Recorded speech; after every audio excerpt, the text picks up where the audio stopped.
Hello, welcome back for the moment you have all been waiting for, the 2021 Honda Scouting Grounds Finals. We're here, it is Team Cloud and Team Mountain. Raz, are you as pumped as I am after that last best of three we just watched? It's about time. The first series was great. It was. It's always concerning. It's like, okay, how much of the first series is going to mean to a lot? No, it's about that recognition. And I think a lot of recognition has been great given to the players in the first series. And now it's time for that first place match. It is. And Team Cloud, we look at how they have been in previous Scouting Grounds. Obviously, players are different. Same with Team Mountain. Well, only Ocean has ever won besides Team Mountain. And Cloud has gotten a third, fourth, second finish in their previous Scouting Grounds. Yeah, so let's talk about the players who are going to be filling these teams. I mean, like for me, Team Mountain, for a lot of people coming into this event, had them as heavy favorites, of course. Mine too. It was just yesterday where every team was tied 2-2. So it's much closer than it would appear. So from Team Mountain side, for me, my players to watch is going to be, Bradley, Winston. A lot of people would be looking towards Gamsu. As you heard from the desk at the very beginning of the day, that chiseled veteran that's been around in the scene and in Overwatch as well. So he's the type of person that knows what he wants, and he picks for the team as well. So let's take a look at this one. So it's actually going to be Yumi ban. We didn't get to see it all of just the last series, but it seems like it's being, paid its respect in this series. I do know that Ketong likes to play that a lot. Yes. That is usually what they try to grab for Ketong into the bot lane, even though 3 times played in this Scouting Grounds, hasn't picked up a win on that champion just yet, but they're still paying the respect towards the player that understands how to play that. But this Graves that we hadn't seen in the previous series, banned away both times, first pick for Team Cloud. And I like Graves. I like Graves a lot because it is a flex pick. It works both in the jungle and, of course, for the top side of the map.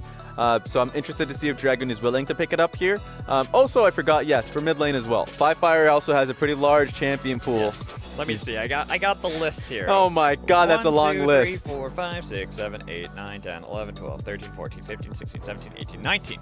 19 just on this one. It's a large champion pool. Yes. We've got a lot he can play there. And Team Cloud are actually entering the finals, having topped out at the standings, 4-2. They entered in just yesterday at 2-2, but then won both their series, one of which was against Team Mountain. It's the story that a lot of people won't get because in the first, day or so, they actually started the event 0-2, I'm pretty sure.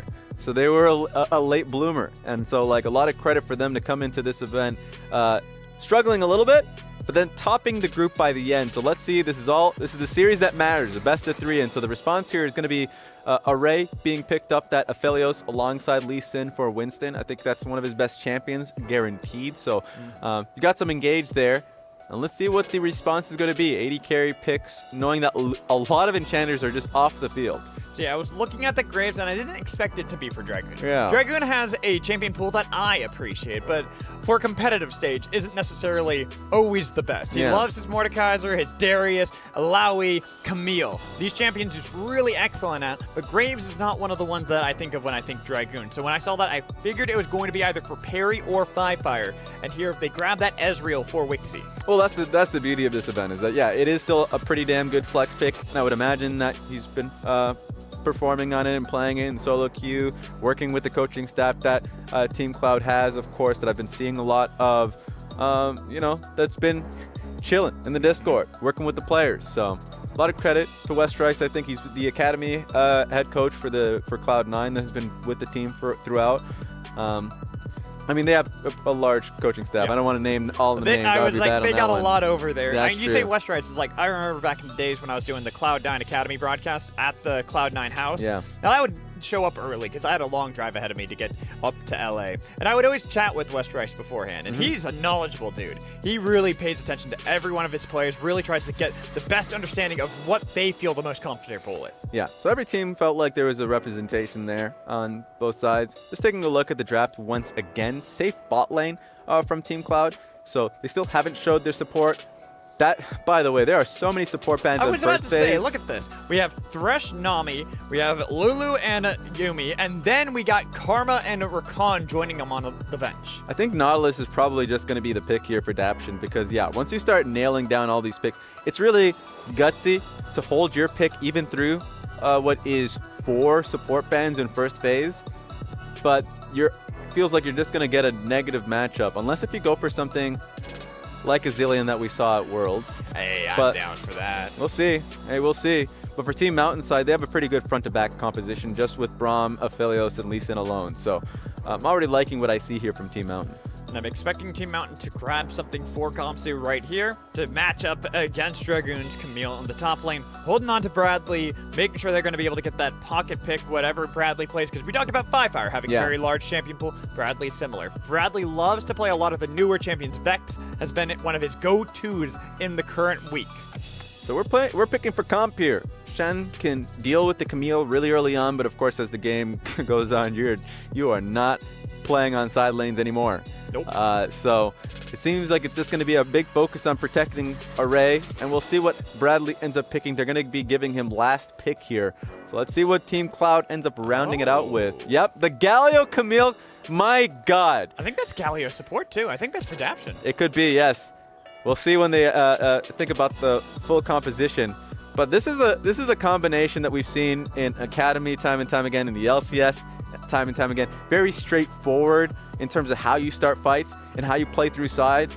So Gamsu's got to watch out, because if he's playing on sides, if he's getting a little too low, if he's too far away from the turret, he's going to be bullied a little bit. And yeah, you were right. It's going to be Galio support, Orianna mid there for 5Fire. Yeah, I've seen Daption play the Galio support before back in the Proving Ground, so when I saw that, I know 5Fire can play that and has played that, but it just screams Daption. Daption is one of these players that likes to be aggressive, likes to work with the team, be the engager, or someone who can really save everyone on his team.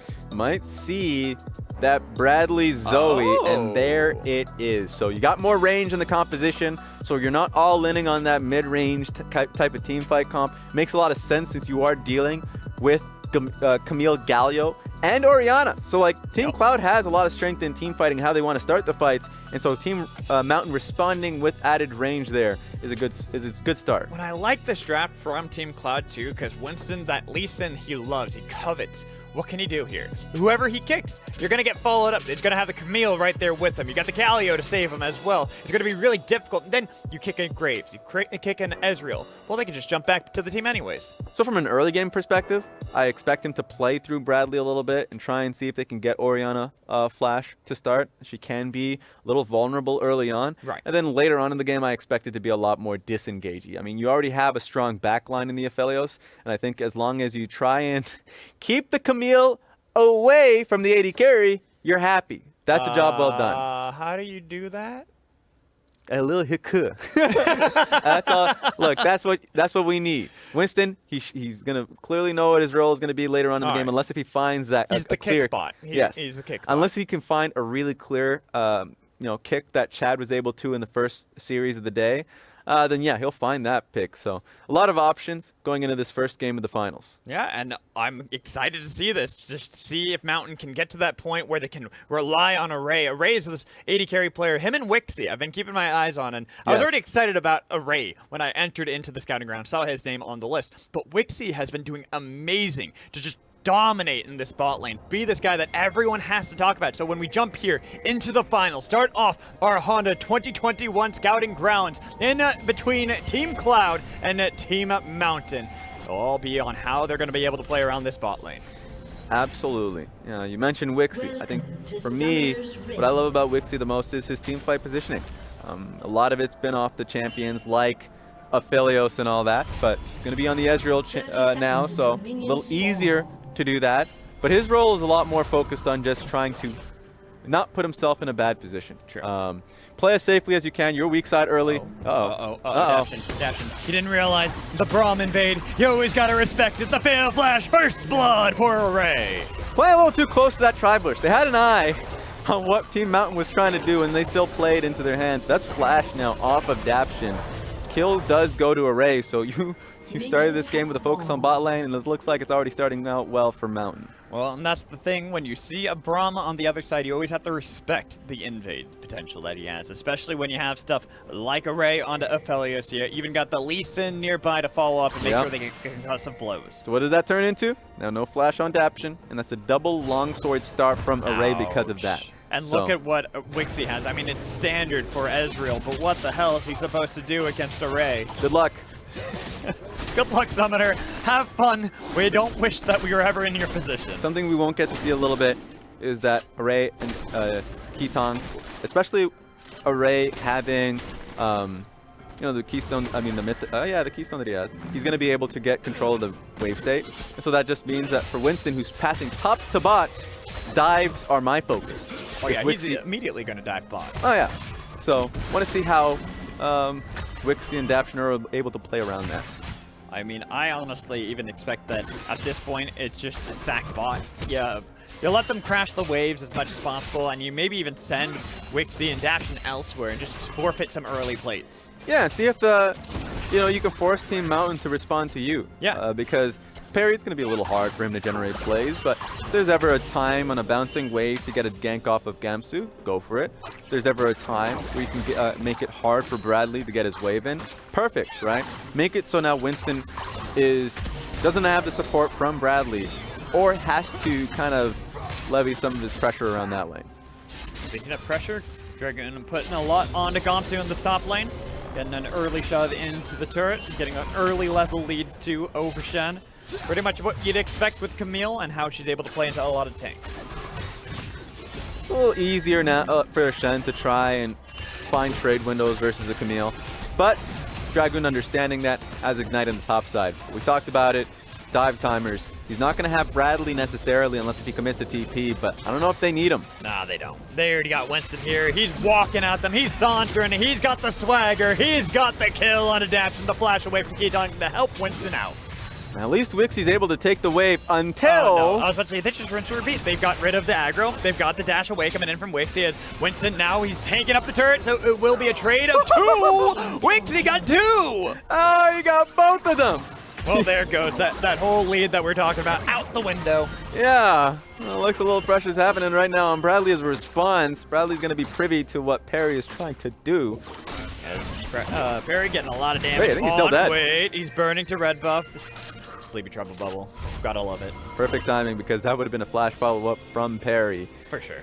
Tragic. I think Perry even thought he had the damage initially because he was about to flash on top of that, but he waited for the Sleepy Trouble Bubble, hoping that he just was going to be able to burn him down. Ooh, stole it.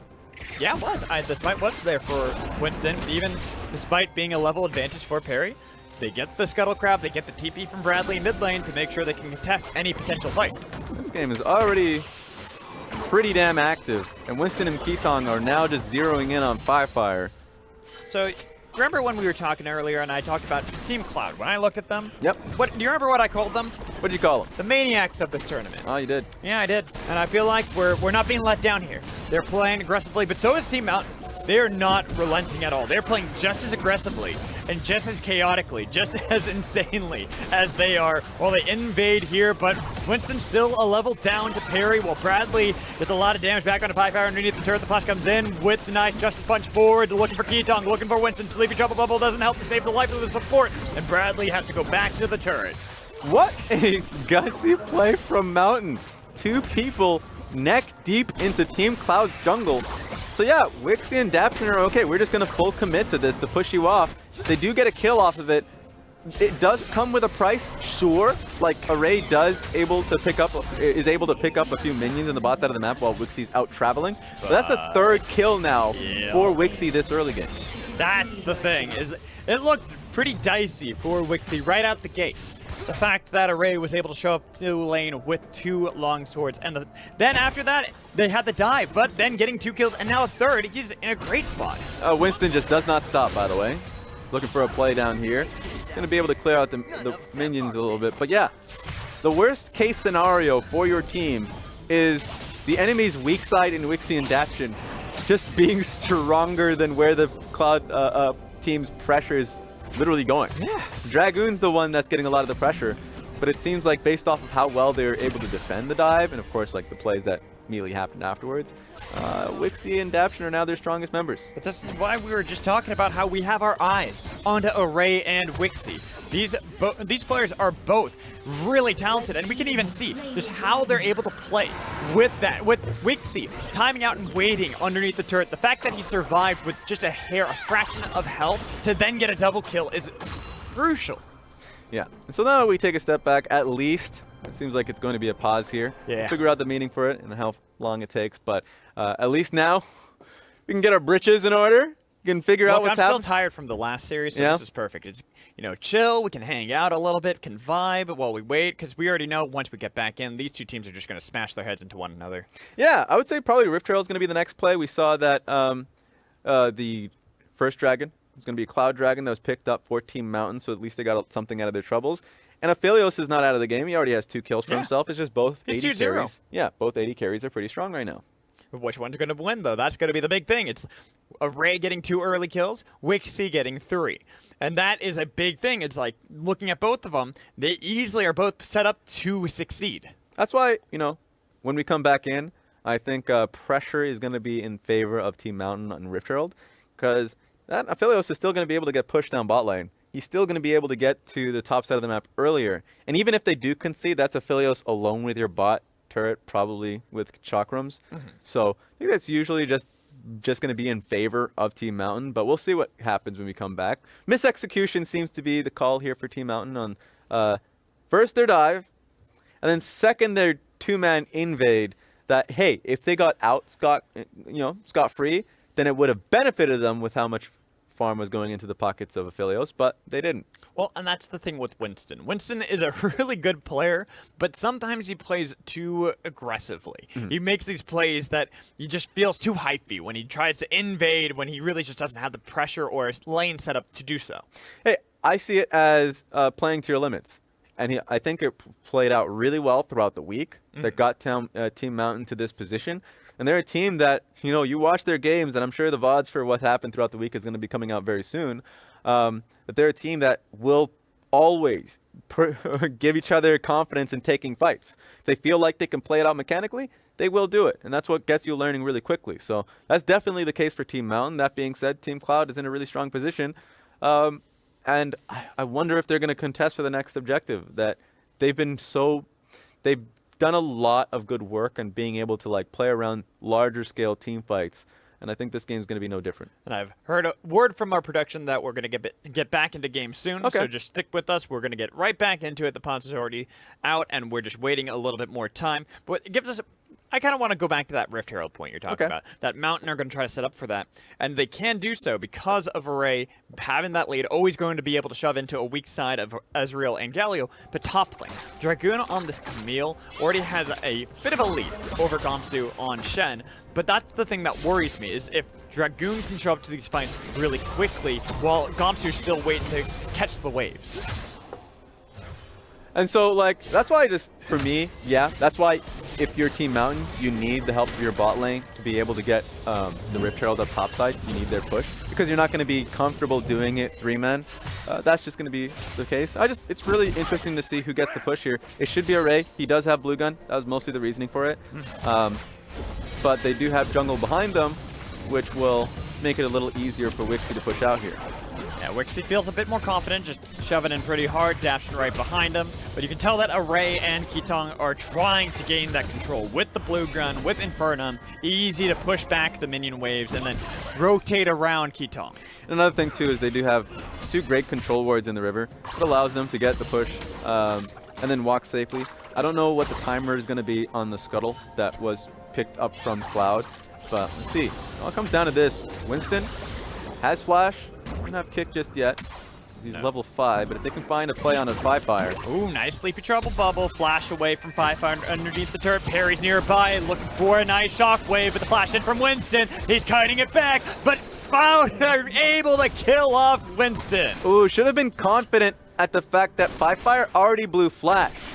Don't know what Winston was trying to do. Maybe getting an extra bit of auto attack so they can get lethal, but that's now man down. You're going straight for the Rift Herald if you're Team Cloud. I think Winston also thought he had the kick. He was playing like he thought he had that execute damage to be able to kick him and get back out from the turret. I wonder. I mean, he must have known that he was level 5. Is all I gotta say. But it was an odd play. It was just an odd play, and it nets a kill over to Parry. Allows them to now have that advantage around the Rift Herald, completely mitigating this weak side bot lane that Team Cloud have to play with. Yeah, so now it's going to make it easier now. I mean, Cloud's backing away from this one through bot lane, but that is a big win to pick up Rift Herald here. And if you are Team Cloud, your main focus at the beginning of the game is to put gold on Dragoon. So you can just put him on a timer and know that Shen can't deal with her inside lane. Makes it a lot easier if you're able to shift that gold into her. So let's see what Perry ends up doing. He does have, I'm pretty sure, camps to pick up once he's done through top side on the bot side of the map. Yeah, probably even once you just get a reset after giving blue buff over to Fire. True. Might want to be able to, probably can get that Eclipse if I imagine so. Well, Youmuu's is usually the first item pickup for Graves players, and I think he's going to go into Shield Bow afterwards. But overall, like that's what it is nowadays? Yeah. Well, I'm seeing that a lot. But in general, he's feeling really confident. If he does get to, there it is, first Youmuu's buy. There it is. Yep, you're right. Right on the money. It's going to be tough for them to fight into him. But he's slow and base. Daption does have to play back. Yeah, Daption wanted to get the vision control around that Dragon Pit, but now that Perry is nearby, they should be able to clear out some of the wards placed down by Winston and Keatong around this pit. Plan up for that minute-and-a-half timer when Infernal Dragon spawns. Yeah, I don't think there's any pressure here from Perry. Because even if the second dragon goes to, oh wait, they're just going for it. That positioning, he was hoping to jump back towards Array, but with the stopwatch pop, the flash back with a huge shield coming in from Stand United. Wixie is there, he's taking a lot of the aggression, the flash away from Gamsu. Hey, and that's a win. You got the Shen ultimate from Gamsu, and the original plan I thought from Perry was always to just path up, because you have that Rift Trail sitting in there.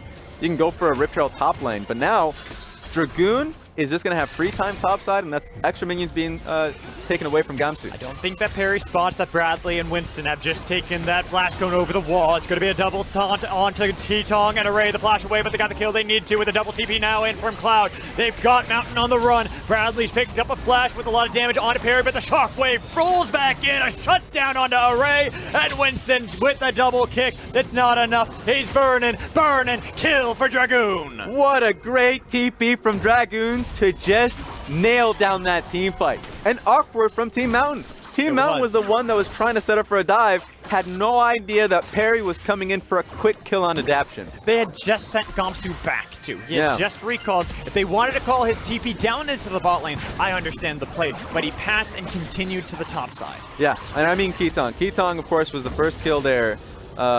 He was really low in HP, but he was the one trying to set up for the play. It doesn't work out, so... And now Winston ends up just burning to the Ignite. Has been trying to generate a lot of plays. None of them had been working out. And so Cloud can just be confident with the now renewed kills on a Perry and Dragoon to just play topside. I think now Rift Trail is going to be placed. Gamsu, you have a tough job. He's got Daption right behind him as well. They're setting up to look for a dive onto Gamsu, even if he's a tank. He's not tanky enough to survive all this when they pop down Shelly to charge onto the turret. Yeah, I wonder. So, like, Firefire's not going to be a part of the play. He doesn't have TP already. I don't know if this is necessarily going to turn into a dive. I think Gamsu can fight this one off, but the turret itself is going to be hard to save, to say the least. Right. They're just going to ignore him. Allow the charge. They're getting a lot of plates there for Dragoon and Perry.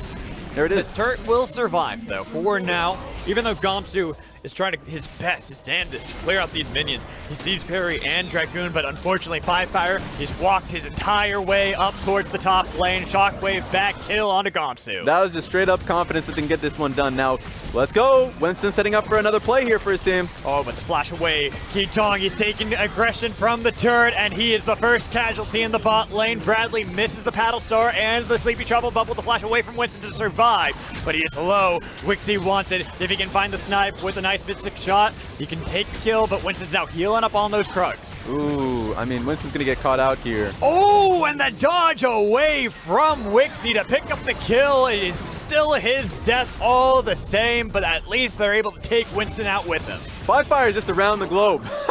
From top lane, ready to defend the bot side of the map.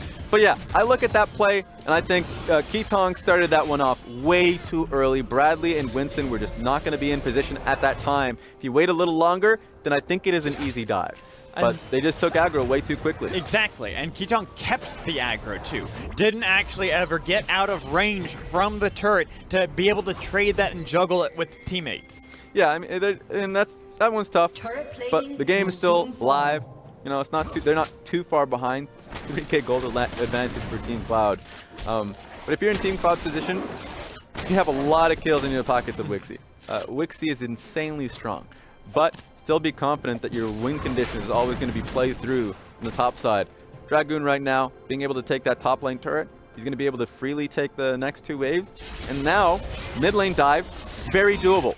Bradley is going to have some problems, especially since they know that his flash is gone from the last fight.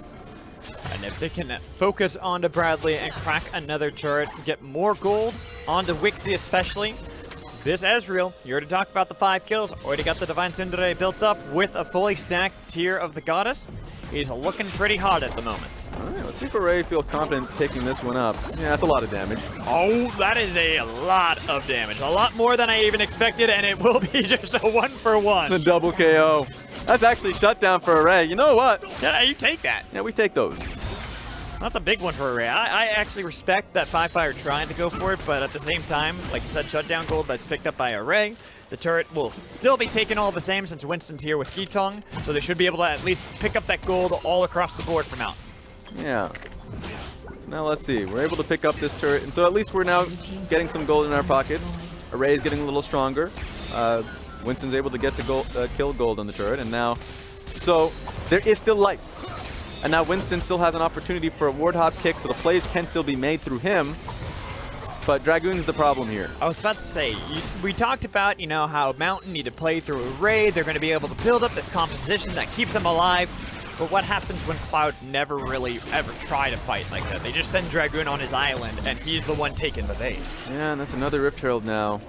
It's only going to make it harder to defend, dive, or not even dives. Just you're losing your objectives. You're losing your turrets. Yeah, it's just there's so much that Cloud can play with. You have scaling in this Camille, the Graves, even with Firefire onto Orianna and Wixie onto Ezreal, they scale just as well as Mountain do. I'll say Mountain, they've been doing a great job at securing dragons through the push that Array has had. So that is a good fallback win condition. So I do think that Cloud actually need to think about how to use their Rift Herald here, not as a play in giving gold into Dragoon or something like that, but to get priority through mid so they can actually play for this dragon. They don't want to be in a position where now Mountain Soul are in soul point for Ocean. So that would be a very clear win condition for a team fighting squad. Cloud at the moment, even though they've been able to push up pretty far top lane, they did lose out on that tier 1 bot. Taken by Winston and gives a long lane and a lot of ability for Gamsu to move around and flank around a close corridor fight such dragon. All right. We're taking steps here. Let's take a look at the flashes. Bradley does not have flash. And so Winston will have it soon enough. I think he'll have it ready for this fight. It's getting really dicey. But everyone on Cloud has their summoners up. And that is, like you said, it's going to be dicey for Mountain. But if they can just pick up a flash, if they can burn something off of Cloud, Bradley can pick that up. That's a lot of damage onto Firefire from the Paddle Star. And with the Rift Herald pop mid, this could be an avenue for Mountain to look for a fight. Yeah, I mean, Cloud should definitely feel confident Bradley! Until that happens. Bradley! Does he have like a heat-seeking missile on Firefire with those? That is insane. He lands 2 in a row, forces out the back coming in from Firefire. That should be TP to make sure they can contest at that Ocean Dragon. But Gamsu's already here, getting a nice double taunt. Another Paddle Star, but his dash taking up a lot of the aggression with the TP coming in behind them, looking to see if they can focus onto Keetong. He's into the ultimatum, but the Stand United Shield to keep him alive. Shockwave onto 2 members. They all dash away, but it's a double kill immediately out of parry as they continue to force the fight, continue to force the issue with 2 members underneath this tier 1 turret for Team Mountain. Cloud can continue to look for the fight, but look for the dive as Array takes a lot of damage from Firefire the entire time. One more command attack did not connect. You could see what Gamsu was trying to do with a 2-man taunt, but the damage just wasn't there to follow up. Bradley's Q, Paddle Star, was blocked, so like the front line did their job in Cloud9 to stop that from turning into anything. But yeah, Team Cloud was able to survive straight through that, and Perry just picking up the 2 kills on the end of it. 4-0-4 at this stage of the game. We saw silly shots over in our last series get far ahead on Nidalee, but here we're seeing Perry, new jungler coming out of the woodworks, and look at what he is doing on this Graves. He is definitely getting himself far and far ahead. I love the fact that, okay, I want to see what happened to that one, because Winston was setting up for a play, but a 2-man taunt to start this one off. And it is the Galio that is able to block that. So great job from Daption to just make it so Perry can walk away straight clean. And then they turn it back. And that's the thing that was so impressive for Team Cloud here. Yeah, and so Keetong, of course, Shen ulti on him just to see if he can survive a little longer. The 2-man ultimate coming through from Firefire. It's just too much damage on the side of Team Cloud. And also Team Mountain is just really far behind. So even with what is a godlike setup to start that fight, they don't have the vision advantage on that one, so they don't have access to the back line. And so, yeah, that was a pretty tough one. And if I recall, Perry had actually picked up that Lord Toms right before that fight had actually taken place. Yes. So he was able to really just burn through tanky members that you thought would be able to survive a lot longer, such as Gamsu and Kitong. I think that's kind of what caught them off guard.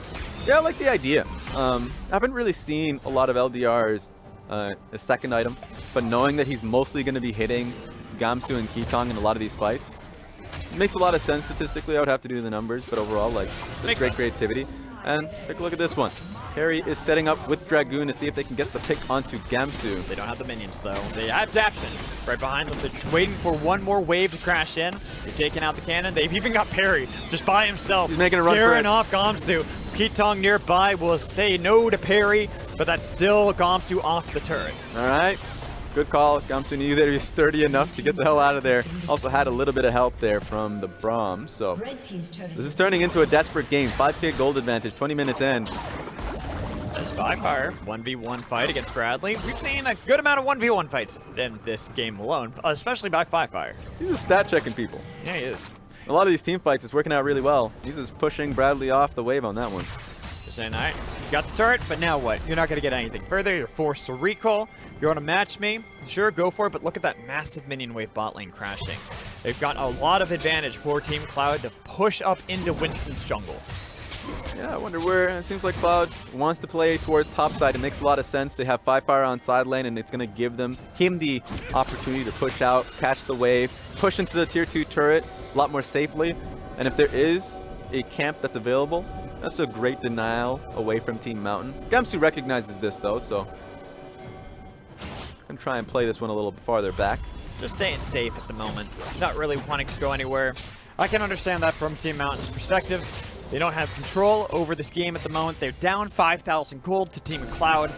They have to work as a unit. They have to look for these picks if they want to find avenues back in. But unfortunately, it just seems like Team Cloud are playing this one perfectly. They're waiting it out, waiting for Mountain to overstep their hand and play into them. Yeah, and Mountain has to respect the vision that Cloud had towards topside because, you know, with composition, they can actually rush a Baron if they have enough time, knowing that, you know, Dragoon, Perry, they just have a lot of damage across the board. So that makes a lot of sense.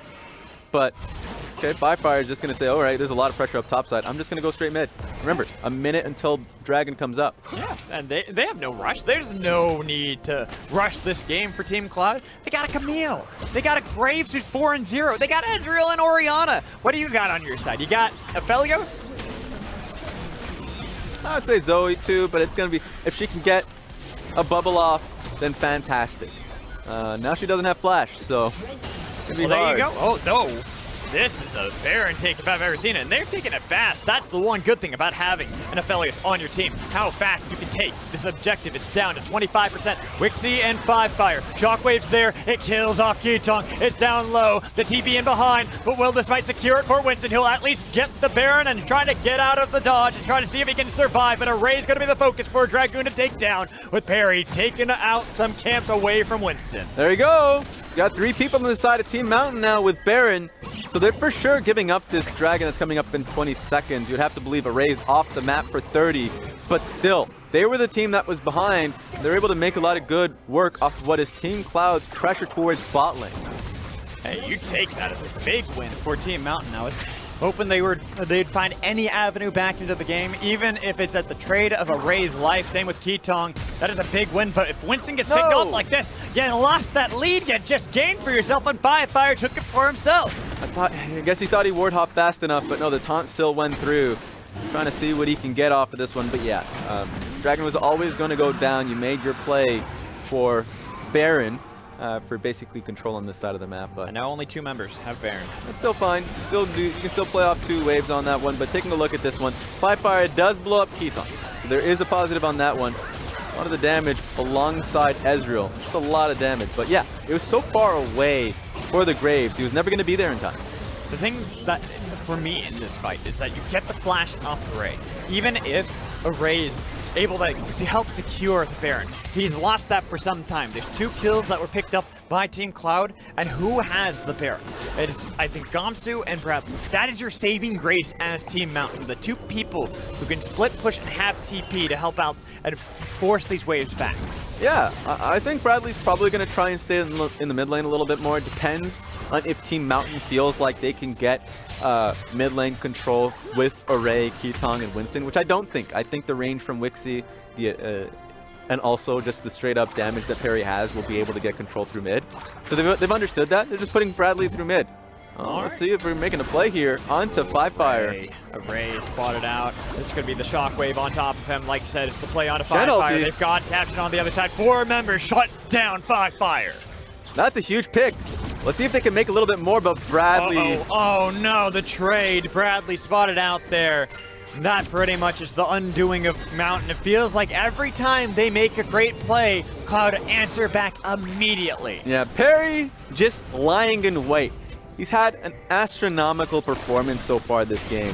4-0-5, level 15 to Winston's 12, and a lot of that comes to just, he's just farming effectively, and a lot of the playmaking that Team Mountain's been going for just hasn't worked out. And so now here we are. This is the result of that. We are at a point when there is a negative 500 gold gain for Team Mountain on Baron though. They have lost gold from gaining the Baron. It was always going to be a defensive Baron. I do think they did take, a few too many risks with it. Well, the thing is, you take the Baron when you can. Of course. It's a good denial because the Baron for Cloud ends the game right there. Yeah, so taking what they can in that situation, knowing that Team Cloud was bot side, it's always beautiful, it's creative.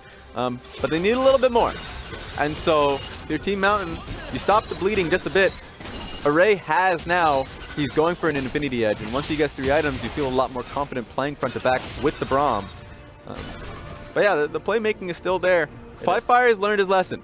I'm not going back that far up top lane anymore. He's like, yep, nope, I'm out of there. Out skis. Never gonna be set up like that again. And I'm looking at this game, and it's a 6,600 gold lead for Team Cloud. But after the last series, it's hard for me to go, oh, this game's easily Team Cloud's. Because we've seen games where there's been these massive leads just today, where a team was able to pull it back. Hell, you look back to yesterday. Team Cloud versus Team Mountain, where Mountain were the ones with a huge lead in that first game, and Cloud dragged back that game. I'm wondering if Mountain, with that composition, especially if they build around Array like we've been hyping up this entire time, can draw it back. We've seen a lot of chaotic games throughout this week, and I think the reason why 2 of these teams came out as the best is their ability to close out when they have an advantage. Team Mountain is a really crazy team, and a lot of their team fights, if they ever have that gold lead, they will execute. Team Cloud, of course, you could say the same about them. I think a lot more of it's just playing well around their wave state. And right now, they have a lot of control through mid lane. Wixie's already checked that box. And so now what are they going to do with that control is the question. Looks like with a minute and 15 seconds until another dragon spawns up. They can just wait it out. Force Team Mountain to play into their hands as they escort these minions in, waiting for Mountain to overextend and get caught out by Team Cloud. Hey, synced up waves, both mid and bot lane, so they're able to get this one with Gamsu not really being able to help. So this is a lot of pressure, and you're right, they're in the right side of the map. They can do this for however long they want to, and then they have that third Ocean Dragon that's possible. Perry taking a lot of damage, but at least he has that lifesteal with Shield Bow to get him back up. As Dragoon hook shots away to survive. That's the thing. Team Cloud don't really care too much about the poke they've taken from the Mountain. Though the Sleepy Trouble Bubble, no, there's no way. Bradley just doesn't have the angle to find out Perry. They have no vision control outside of a couple control wards on the top half of the map that don't help them in any ability here. Though with Daption taking that amount of damage right away, that could be a big shockwave onto Keitong, only onto Keitong. Daption and the Keitong, the 2 supports, are low with the flash away from Wixie, and Fire takes a Battle Star. Now the poke's really starting to hurt from Team Mountain. They're finding the right targets that they need to chip away at. Yeah, this game is getting scary now for Cloud. The damage that Array is able to do from way far out. Bradley, you call him a heat-seeking missile. He is landing those shots, and you're right, Baron is going to be the focus here for Team Mountain. And we saw how fast Mountain took the Baron last time. The TPs are coming in from Cloud to try to see if they can counteract that. All right, let's see if they want to go for it. They are. Three members immediately are going to be in position. Going, though. It's getting low. We saw last time they were able to get the kill to Keetong, who's low once more. Glacial Fissure, here's going to be the heroic entrance, but they've got only Keetong. They've got the support. Gamsu's taking a lot of the damage, but so is Daption on the other side. Winston forced away. They're looking to follow it up, but the shields keep him alive. Dragoon into the back line. They've got the kill for Wixie. They've got the kill on the Array. They're looking for Bradley, and it will be a double kill for Perry. Only Gamsu survives. The Baron take didn't work out this time for Mountain as Gamsu's chipped out back towards the base. What a close-looking fight. Array thought he had that angle, flashed forward into four members with Blue Gun, thinking that that would be the play to make. Dies for it, and now that's four people on Team Mountain's dead, and it's going to be Cloud looking for this Baron. Looking and securing it. I don't see any way that anybody on Team Mountain can steal that from them. It might take them a while, but Cloud have gotten their first Baron. Yeah, first Baron and third Ocean Dragon for Team Cloud. They are getting beefy. Well, they were already hard enough to kill before, and you talked about the Immortal Shield bow for Perry where he could heal back up. He doesn't even need that anymore. Take a look at this one. Team Mountain knew that they had to take this fight. They're just trying to defend. Great ulti from Keetong to keep Dragoon back. The ball from Fire had to get reconnected because he did travel a further distance, but take a look at this. Array, great kick by the way from Winston. Three people getting knocked up off of that one. But then Array thought he saw the angle, goes forward onto Dragoon. Dragoon heals up quite a bit on that one and still stays alive. There we go, went for the play. They're all dead on that one. Sometimes you go for the gamble and it doesn't always work out. You lose all your money and the payout is just not there. They were slow losing the fight anyway. They were. So it could have been that game-winning fight. Because otherwise it was looking bad. Keetong falling out, Gamsu getting low, Winston for sure dying. So it was always going to be a lost fight for Mountain unless if that play came through. But I love the positioning from Wixie during that entire fight. He was always in the right place at the right time to find we talked about Bradley and how he's been landing these kill shots, but Wixie has been just as critical. But for Cloud, how many times he lands these mystic shots onto Array during that entire time? That's why Array felt confident, but then he realized how much damage Wixie does. That was just a regular old auto Q onto Winston. Yeah, and he's going for another lethality item here. So he's only going to hit it harder. See if there's any defense that can be put through, but that shield is putting out work. And also, Perry, Infinity Edge that he was able to finish in the meantime. Near full build on He that. hits hard. And they are taking these structures quickly as well. They've got themselves their second inhibitor cracked. Cloud here, 31 minutes into the game, are looking close to ending it. They're just going to try and see if they can cross the T's, dot the I's, push through mid, now go towards the bot lane. They already have the super minions that are now dominating these lanes. Okay, they're going to try and take this one slow. They already got a lot of the work done. Yeah, they don't want to overextend just yet. They had a lot of gold they could spend. Yeah. They're waiting it out. They're playing this one cautiously. A lot of respect over to Team Cloud. We've seen that teams sometimes get a little bit too antsy with trying to end the games here in the scouting grounds, not just today, but throughout the entire week. Here, Cloud, you can see the growth they've had as a rusher from the very beginning. When they started off very weak, they didn't find any wins right out of the gates. The first 2 days, they struggled. But since then, since their second series in day 2, that's when we've really seen Cloud come together as a unit and play so well with one another. And there we go. I mean, it's resulted in what is this pretty damn good performance. I want to see if it could turn into anything much larger than that, but so far, so good from Team Cloud. Indeed, as now with the final inhibitor turret, the final inhibitor that stands left in this bot lane, but have reset themselves. They've got the minions pushing in. Unless Mountain can pull off a miracle right here, this game's looking concluded. With the turret taken so quickly by Cloud, they've got an Ezreal on their side with even a Graves and Camille. It's so hard for these structures to be kept alive by Team Mountain. Yeah, now they all got to do is just sync up the waves. Gamsu's got that top lane wave, but he needs to be back soon enough. So I think they're going to try and end it on this next wave coming in through the bot lane. Or they're just going to end it on this one right here. They've got the chip on to the turrets. That next turret, the first one to fall, easily taken by Wixie. Mountain, you've got to do something soon because the game's just going to end before you even know it. There's no turrets remaining. The Nexus is exposed. The fight is there. They've got Wixie in the back lane. They've got the Nexus themselves, and all they have to do is focus on the structure to win the game.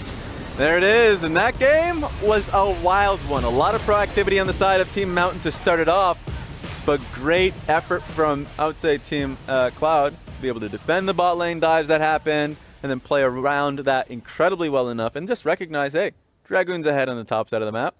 Bot lane worked out without a hitch. Getting 2 kills for your Ezreal when it looked like a weak side bot lane dive that Winston was just going to rinse, repeat, get a kill onto him. That was big for Cloud. And being able to hold on to the advantage, play it safe, play it by the books, and of course close it. You already saw the last series. Speaks volumes, I think. For a new team coming in together, a lot of work that they were able to put throughout the week, I think, it showed here. Well, Cloud are 1 game away from being our 2021 Scouting Grounds champions. Stick around. We're going to toss a break. When we come back, the analyst desk will break it down further. We'll see you there. Welcome back to the 2021 Honda Scouting Grounds, and what a dominant game of our first series by Cloud. To start things off, let's talk about this draft, Emily. Yeah. What did you like about it? So I actually really, despite the fact that they did not win, I really liked Mountain's response to the Camille Galio. First of all, I like picking Camille Galio just in general because it has a very easy execution. And if you're thinking about a team of players, even if some of them are more experienced, they all were chucked onto a team together just for this week. Something that's really easy to execute. Camille, Galio, Oriana on top of that. It's really easy. If they have strong communication, they'll be able to close it out really easily. So obviously we saw that from Ocean. But then I actually really, not Ocean, oh my gosh, Cloud. I really liked Mountain's response. I think especially with the Braum, they had a lot of really great answers for the Camille Galio, and you even saw it in some of their later fights where it was just kind of a little bit of a wallet diff at that point, which was unfortunate, but they had a lot of answers in this team composition. They started off with a level 1 with Braum, which I love to see. I love to see the proactivity like this. Braum is so strong at level 1. They call this even though they spotted out the ward in the bot side brush. And then we're gonna see some dives here. The downfall of Mountain was for sure their overplaying in the mid-bottom quadrant of the map. I feel like this play, if they just took it slow, let Braum walk up, tag him, you can even trade 1 person to die here. It should be a free kill. There's no reason Ezreal should get 2 kills here. So what I think Mountain needs to focus on for sure is being more clean and crisp. Because I actually think the draft, you have Shin into Camille, which is a decent, safe counterpick matchup. You have Zoe Lee Sin into Oriana Graves. You guys will win mid 2v2 early game. And then you have counterpick support. So there's definitely going to be windows to make plays aggressively, mid and bottom, dive bottom. But they mis-executed, gave Ezreal a ton of free kills, and kind of got outscaled and gave the enemy team too much money. Yeah. So speaking of being proactive and defensive, Emily, it seems like a lot of the benefits you liked of the draft from Mountain was that it reacts well to the Camille and Galio, but it felt like they were actually the ones trying to start the play every time, and it didn't work out so well. Yeah, which I also liked. And I mean, this play, it was at about like 10:30. It's kind of about broke open the game for me in terms of Cloud's response to this. Mountain are trying to set up for another play here. Cloud ends up getting significantly ahead, and this is kind of where we're looking at these two teams compared to the teams we saw, and they do have a much better understanding of just like how to play the map. And typically, once they've been ahead this week, they've been able to snowball this. And as you see, that gradually scaling. They're very steady. Draft. They closed it out well. We saw them sinking waves later. Like they had a really good idea of how they did want to end up. Winning this game once they were ahead. And so that one fight was really, even though it happened so early, it was what decided the game for me, because after that, they were in complete control and they played it out really well. Yep. As you can see with the damage dealt to champions, it was a pretty much a team effort from Team Cloud. I think Fire and Perry both had pretty good performances this game, but it didn't really feel like it was on one person's shoulder this game. Sure. So Golden Glue, you're one of the coaches for 100 Thieves Academy, and you just saw the team that you helped put together for Scouting Grounds kind of get rolled over. Yeah. Going into this next game, if you were on comms and you were coaching them, what would you tell them to bounce back? Yeah, so for sure, the things I would be prioritizing to tell these guys is I'd be saying, hey guys, you guys are in control of the game. You guys just need to take it slow, relax a little bit, go for the guaranteed plays. You guys had the dive, you guys are snowballing, let Braum tank the turret, and the next mid 2v2 dive, when they try to kill Orion on a turret, like, you guys can just move bottom, keep pressuring the bot lane. You had the stronger mid 2v2 matchup, you had the counterpick support, you have the winning lanes, just play off of it. You don't need to overforce. It was super obvious in the game. They were pressuring themselves to make things happen. Like, even when you have a proactive team comp, you need to make sure you're doing right. It's more important to take the right shot rather than shoot too early. So relax, just tell them, make them feel good. You guys are the better players. I coach you guys. You guys are going to win. You know? And just, you guys got a next game. To their credit, one thing I really did love about this team is that even when they were behind, they kept looking for plays, For sure. right? Like, I actually really liked that Baron call that they had. They almost won that team fight. So, I mean, I think that we still saw from them a really good understanding of how they could get back into the game. So I appreciated that they didn't stop making plays once they had kind of overforced. Yeah, it's definitely one of those things where if they just, once you have a gold lead, you just need to make sure you keep it and grow it incrementally. You don't need to get everything at once, right? You can wait, you know, an extra 5 seconds for Braum to get and dive, right? Like, you can be patient in these situations, and they obviously have the will to make the plays. Like, they showed that very obviously. They know what the game plan is. They need to figure out the perfect timing on it. Do you think there's a little bit of nerves playing in? Because as you mentioned before, these players are looking to show off their individual skill in this tournament. Yeah, generally in those kind of cases when players are overplaying, usually nerves play a bit. There's probably someone communicating pretty heavily, and they have the idea of what they want to do. But instead of like looking, seeing the game state, understanding it, they're kind of just communicating what they think it should be rather than what it is. That's generally like, when you see plays that go wrong, that's like one of the most common reasons why. Got it. Well, hopefully someone from the team is listening to what you just said. In the meantime, we've got game 2. Boys. Yeah, pick it up. We got game 2 coming up right after this.